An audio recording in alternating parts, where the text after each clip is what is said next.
দর্শক শ্রোতা সকলকে শুভেচ্ছা। আজ শুক্রবার 25 এপ্রিল 2014। প্রতিদিনকার মতো কক্সবাজার জেলা থেকে প্রকাশিত স্থানীয় দৈনিক পত্রিকা সমূহের সংবাদ পর্যালোচনামূলক অনুষ্ঠানে ভয়েস মেরিনা থেকে স্বাগত জানাচ্ছি আমি দিলওয়ার চৌধুরী। আজকে আমাদের স্টুডিওতে উপস্থিত রয়েছেন বিশিষ্ট সাংবাদিক, কক্সবাজার প্রেস ক্লাবের সাবেক সভাপতি, কক্সবাজার জেলার অন্যতম জ্যেষ্ঠ সাংবাদিক জনাব বদিউল আলম। জনাব বদিউল আলম, আপনাকে স্বাগত জানাচ্ছি। ধন্যবাদ। আজকে আমাদের হাতে 15টি পত্রিকা এসে পৌঁছেছে। আমরা প্রথমে শিরোনামগুলো একবার দেখে নিই। দৈনিক কক্সবাজার, মারাত্মক লোডশেডিং, বিদ্যুৎ ঘাটতি, জেলার শিল্প প্রতিষ্ঠানে উৎপাদন ধস। ইলিয়াস মেম্বারের বাম্পা কেটে ফেলা হয়েছে চকরিয়ায় আওয়ামী লীগ নেতা সাইদের আত্মগোপনে। ইয়াবা ব্যবসায়ীদের রক্ষার মিশন, 3 দিন ধরে টেকনাফ স্থলবন্দর বন্ধ। রোহিঙ্গা তরুণীদের কাবিন ছাড়া বিয়ে, বাড়ছে পারিবারিক কলহ। কক্সবাজার ম্যালেরিয়া ঝুঁকি মুক্ত। দৈনিক রূপসী গ্রাম, রানা প্লাজা ট্র্যাজেডি, 1 বছরীয় তদন্ত প্রতিবেদন দাখিল হয়নি। 97টি ইউনিয়ন উপনির্বাচন 27 মে। টেকনাফে ইয়াবা ব্যবসায়ীদের সাথে বন্দুকযুদ্ধে 3 পুলিশ আহত, 2000 ইয়াবা ও দেশীয় অস্ত্রসহ আটক 1। দৈনিক আলোকিত উখিয়া, সংসদে ডিজিটাল 9 বছর। টেকনাফে স্থলবন্দরের ব্যবসায়ীদের মত বিনিময় সভায় অতিরিক্ত জেলা প্রশাসক। সরকারের রাজস্ব ক্ষতি করে কারো ব্যবসায়ী লাভ হবে না। কুতুবদিয়ার আশানুরূপ ফলনে কৃষকের মুখে হাসি। উখিয়ার আনন্দ, স্কুলগুলো এনজিওদের টাকার খনি। চকরিয়ায় ভ্রাম্যমাণ আদালতের অভিযানে বেকায়দায় দখলবাসরা। দৈনিক আমাদের কক্সবাজার, বানের স্রোতের ন্যায় আসছে ইয়াবা বড়ি। টেকনাফ সীমান্তে ইয়াবা অপ্রতিরোধ্য। পেকুয়ার পাহাড়ি জনপদের মুক্তিবান আতঙ্ক দা বাহিনী। ঈদগাঁওতে ভয়াবহ লোডশেডিং, অতিষ্ঠ জনজীবন। চকরিয়ায় 1 সেনা সদস্যের নেতৃত্বে গভীর রাতে সশস্ত্র হামলায় স্বামী স্ত্রী আহত। বসতবাড়ি ভাঙচুর, লুটপাট। দৈনিক কক্সবাজার বার্তা, টেকনাফের রাজনীতি, অর্থনীতি ইয়াবাময়। নুনিয়ার ছড়ায় অবৈধ বসতি উচ্ছেদ। টেকনাফ স্থলবন্দরে 3 দিন ধরে অচল। ঐতিহ্য হারাচ্ছে কস্তরাঘাট। মহেশখালীতে আবারও জালাল ও জনাব আলী বাহিনী মরিয়া। হুমকির মুখে সোনাদিয়া দ্বীপ। লোডশেডিং এর নেপথ্যে ঘুষ বাণিজ্য ও গোপন চুক্তি। জনাব বদিউল আলম, আমরা দেখতে পাচ্ছি বেশ কতদিন ধরে প্রায় প্রতিদিনে পত্রিকায় প্রধান শিরোনাম হচ্ছে যে লোডশেডিং, বিদ্যুৎ ঘাটতি এবং যে তাবদাহ এ বিষয়ে, এবং উৎপাদন শিল্প ধস নামছে জেলার শিল্প প্রতিষ্ঠানগুলোতেও, এবং আবার লোডশেডিং এ নিয়ে ঘুষ বাণিজ্য, গোপন চুক্তিও হচ্ছে। এই ধরনের তথ্য পত্রপত্রিকা আসছে। এই যে বিদ্যুৎ ঘাটতি, আমরা জানি বর্তমান সরকার বিদ্যুতের ক্ষেত্রে একটা অগ্রগতি ছিল। কিছুদিন আগে যে 10,000 মেগাওয়াট বিদ্যুৎ উৎপাদনের আমরা উৎসব করেছি, হ্যাঁ, একটা তথ্য আমরা ছিল। কিন্তু এই বিষয়ে আপনার মন্তব্য? নেপথ্যে তো বেশ কয়েকটা আমার জানা মতে যে বিদ্যুৎ উৎপাদন কেন্দ্র বন্ধ হয়ে গেছে, যেই কারণে এখন বিদ্যুৎ চাহিদাও বৃদ্ধি পেয়েছে আগের থেকে অনেক বেশি, এবং লোডশেডিং ছাড়া সারা দেশে লোডশেডিং চলতেছে। আর লোডশেডিং এর কারণে চাষাবাদের খুব ব্যাঘাত হচ্ছে, মানুষের দুর্ভোগ বেড়ে যাচ্ছে। এই ব্যাপারে যে আমরা সাংবাদিকেরা যোগাযোগ করেছি, তাহলে কক্সবাজারের মানে বিদ্যুৎ চাহিদা যারা 45 মেগাওয়াট, কিন্তু বিদ্যুৎ পাওয়া যায় নাকি 22-এর মতো, 22 থেকে 28। এই জন্য লোডশেডিং ছাড়া তার করার উপায় নেই। এই বিদ্যুৎ কেন্দ্র বন্ধ হয়ে যাওয়ার পেছনের কারণ কি? পেছনের কারণ অনেক কিছু আছে। কারিগরি সমস্যা, পানির কোনো যেহেতু পানি, যেমন কাপ্তাই বিদ্যুৎ কেন্দ্র একটা পানির উপর নির্ভরশীল, এখন তো পানি নেমে গেছে, এই জন্য ওখানে বিদ্যুৎ হ্রাস পেয়েছে। যে ওইটাও কারণ আছে, আরো অন্য টেকনিক্যাল অনেক কারণ আছে। বিদ্যুৎ কেন্দ্র যেগুলা 20 বছর আগে যে বিদ্যুৎ কেন্দ্র ছিল এগুলো কোনো মতে চালু রাখা হয়েছিল। তারপরেও সরকারের চেষ্টা করেছে, এবং বিদ্যুৎ সম্প্রতি ইন্ডিয়া থেকে কিছু বিদ্যুৎ পদ্ধতিতে যেগুলো আনয়ন করা হয়েছিল, এবং নেপাল থেকেও একটা পদ্ধতি বিদ্যুৎ আনার। তা আশা করি এটা সরকারের যদি উদ্যোগ তাহলে এটা আসলে একটা সমাধান আসতে পারে। অতিশয় তাড়াতাড়ি যাতে অতি সত্বর যাতে এটা সমাধান হয়, আমরা আশা করি জনগণ আশা করে যে বিদ্যুৎ সমস্যার তাড়াতাড়ি সমাধান হবে। সমাধান হবে। আচ্ছা, আপনারা দেখতে পাচ্ছি আমাদের প্রায় প্রত্যেকটা পত্রিকায় বড় বড় মানে অন্তত টেকনাফের রাজনীতি অর্থনীতি সবগুলোই ইয়াবাময় হিসাবে বাংলাদেশের নিয়ে আসছে ইয়াবাবড়ি। তার উপরে এখন চলছে ওখানকার টেকনাফ স্থলবন্দর এখন অনেকদিন ধরে ধর্মঘট চলছে, ব্যবসায়ীরা ধর্মঘট চালাচ্ছে। আমাদের স্বরাষ্ট্র প্রতিমন্ত্রী তো নিজে ওখানে গিয়ে বলে আসছেন যে সেটাই এই গডফাদার কারা আমরা চিহ্নিত করি এবং তারা যেই দলেরই হোক তাদের কঠোর শাস্তি হবে। এর পরবর্তী পরিস্থিতি আপনার এখন এবং এই যে স্থলবন্দর যে বন্ধ যে ব্যবসায়ীরা বন্ধ করেছে, এটা তো এর পিছনে নেপথ্যে আছে গডফাদাররা এইটা করেছে। এবং ইয়াবা কন্ট্রোল করা খুব সহজে কন্ট্রোল করা যাবে না। এই জন্য যেহেতু এটা একটা সীমান্তবর্তী এলাকা এবং ওই পারে যারা আছে বাসিন্দা রোহিঙ্গা, ওরা তো সবসময় আসতেছে, আসা যাওয়া করছে। সুতরাং আসা যাওয়ার পিছনে তো এগুলো বহনকারীরা এবং নতুন নতুন কৌশলে আসছে। বিভিন্ন ফার্নিচার ভেতরে করে নাকি আসছে, সুপারির ভিতরে করে আসছে। এই ধরনের নতুন নতুন কৌশল অবলম্বন করছে তারা এবং পুরো ব্যবসায়ী মহলকে জিম্মি করে রেখেছে বলতে গেলে এটা এই জিনিসটা। এবং অতিরিক্ত জেলা প্রশাসক একটা পত্রিকা দেখা গেল যে তাদের সাথে মত বিনিময় করেছেন, কিন্তু কোনো ফলপ্রসূ কোনো আলোচনা হয়। আচ্ছা, বিভিন্ন জায়গায় ভ্রাম্যমাণ আদালত বিভিন্ন অভিযান চালাচ্ছে দখলবাজদের ইয়ে করার জন্য, অবৈধ দখলদের উচ্ছেদ করার জন্য। এ ব্যাপারে আপনার মন্তব্য কি? এটা অবশ্যই বিশেষ করে সোনাদিয়া দিকেও আছে, তারপরে চকরিয়াতেও দেখা যাচ্ছে, জোয়ারি নালা তো হয়েছে। এইটা এই উদ্যোগটাকে আমরা সাধুবাদ জানাই। মানে সব জায়গায় ভূমি দস্যু যারা আছে তারা বিভিন্ন খাস জমি দখল করে, অনেকের জমি দখল করে, তারপরে সোনাদিয়া সম্পর্কে অনেক বিতর্ক ছিল। আগের সরকারের আমলে অনেক বিতর্ক ছিল। এটা একদম উজাড় করে সেখানে করা হয়েছে। এরপরে কিছুটা স্তীমিত হয়ে গেছিল, বন্ধ হয়ে গেছিল যে দখল আছে, কিন্তু সম্প্রতি আবার দেখা যাচ্ছে আবার নতুন উদ্যোগে এই ব্যাপারে সরকারকে আরো কঠোর এবং নিবিড়ভাবে পর্যবেক্ষণে রাখা উচিত বলে মনে করেন কিনা? এইটা তো অবশ্যই সরকারকে দমন করতে হবে, তবে এটার এই একটা পিছনে একটা রাজনৈতিক কারণ আছে। অনেক রাজনৈতিক ছত্র ছায়া দখলবাজি ভূমি সক্রিয়তা। সক্রিয় দৈনিক বাকখালী, সাগরে দ্রুত ফুরিয়ে আসছে মৎস্য সম্পদ। ঢাকায় ভারতের সাবেক প্রধান বিচারপতি, বিচার বহির্ভূত হত্যাকাণ্ড হলে বিচার বিভাগ থাকলো কোথায়? কক্সবাজারে নজিরবিহীন লুটসারি, সর্বমহলে ক্ষোভ, বেসামাল বিক্ষোভ। দৈনিক ইনানি, বৈশাখের তাপদাহে পুড়ছে জন ও প্রাণী জীবন। 1135 শ্রমিককে স্মরণ। চলতি বছরে জেলায় ম্যালেরিয়া রোগী অর্ধেকে কমে আসবে, জেলায় বিশ্ব ম্যালেরিয়া দিবস পালিত। লোকশূন্য পেকুয়া বাজার, ব্যবসা বাণিজ্যে ধস। দৈনিক সমুদ্র বার্তা, বিশুদ্ধ পানি সংকটে পরিবেশ বিপর্যয়ের আশঙ্কা, ঝুঁকিতে পর্যটন নগরী। কক্সবাজার সৈকতে কাল শুরু হচ্ছে 2 দিন ব্যাপী বিচ ফুটবল টুর্নামেন্ট। উন্নয়নের ছোঁয়া পেতে শুরু করেছে মহাখালীর 4 লাখ মানুষ। এক্ষেত্রে সংসদ সদস্য আশিকুল্লাহ রফিককে বোধহয় ধন্যবাদ জ্ঞাপন করেছেন। হ্যাঁ, সম্প্রতি ওই সংসদে উনি কিছু প্রস্তাব করেছেন, তারই পরিপ্রেক্ষিতে কিছু আদালত স্থানান্তর ব্যাপারে এবং ওই যে মাতারবাড়ি বিদ্যুৎ কেন্দ্র স্থাপনের ব্যাপারে বলিষ্ঠ ভূমিকা আছে। এবং ওই যে কিছু উন্নয়নের ক্ষেত্রে যেমন জেটি মহেশখালী জেটি নির্মাণের জন্য যে সরকারের প্রস্তাব দিয়েছে, এগুলো খুব ভালো হতো। এবং মানে ওই যে তরুণ সংসদ সদস্য বেশ আগ্রহ করে উৎসাহী আছেন এই ব্যাপারে এবং তার কার্যক্রম এই ব্যাপারে জনগণ বেশ তার প্রতি একটা অনুরাগ, সবাইকে মানে সাধুবাদ জানাচ্ছে। দৈনিক সাগর দেশ, বিচার বহির্ভূত হত্যাকাণ্ড হলে বিচার বিভাগ থাকলো কোথায়? টেকনাফের স্থলবন্দর অচলাবস্থা নিরসনে জরুরি বৈঠক, 3 দিনীয় ধর্মঘট অব্যাহত।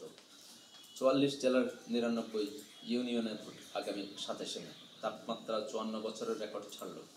8-5 এজেন্সির লাইসেন্স বাতিল, 43টি স্থগিত।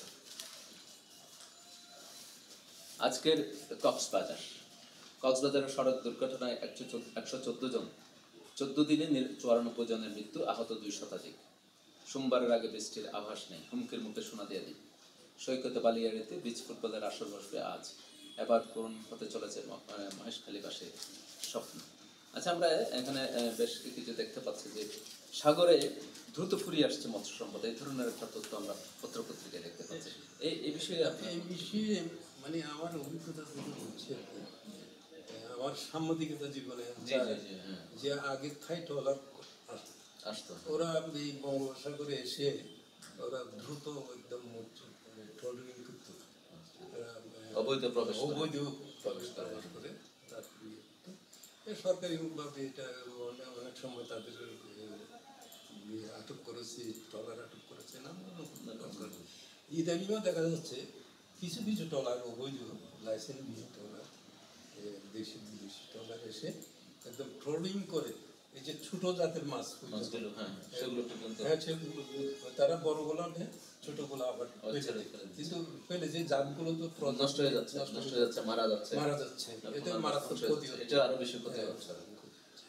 যেখানে মৎস্য বিচরণ ক্ষেত্র আছে ওখানেই তারা এই কাজগুলো এইটা কোস্ট গার্ড যারা আছে, বিশেষ করে আমরা সবার জনগণের একটা দাবি ছিল নৌ পুলিশের ব্যবস্থা করার জন্য একটা দাবি ছিল, এবং কোস্ট গার্ড যারা আছে তারাও এইটা ইয়ে করতে পারে, তদারকি করতে পারে।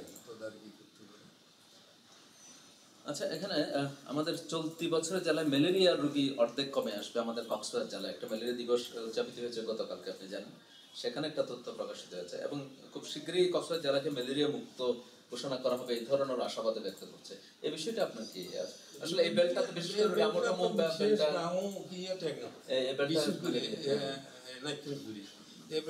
ম্যালেরিয়া প্রবণ এরিয়া, এবং অনেক সময় যে বার্মা থেকে রোগীরা আসে, ওরা বিভিন্ন জীবাণু নিয়ে আসে, এই জন্য ম্যালেরিয়া খুব ইয়ে। এবং কিছুদিন আগে একটা মেডিকেল টিম, যারা মানে সাবেক ডিজি ডক্টর ফয়জা আহমদের নেতৃত্বে একটা টিম আসছিল।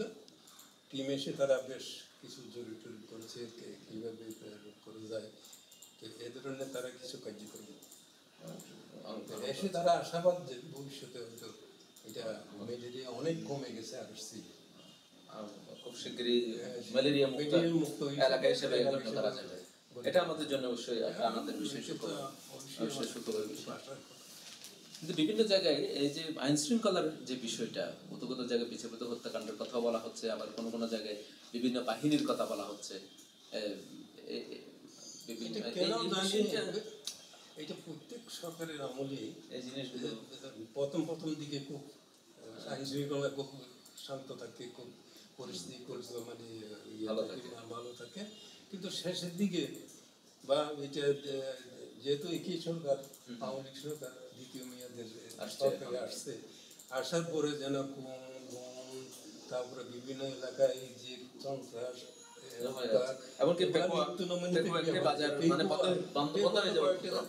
কয়েকটা হত্যাকাণ্ড হয়েছে, তারপরে সেখানে সন্ত্রাসী কর্মকাণ্ড দিনই দুপুরে চলছে।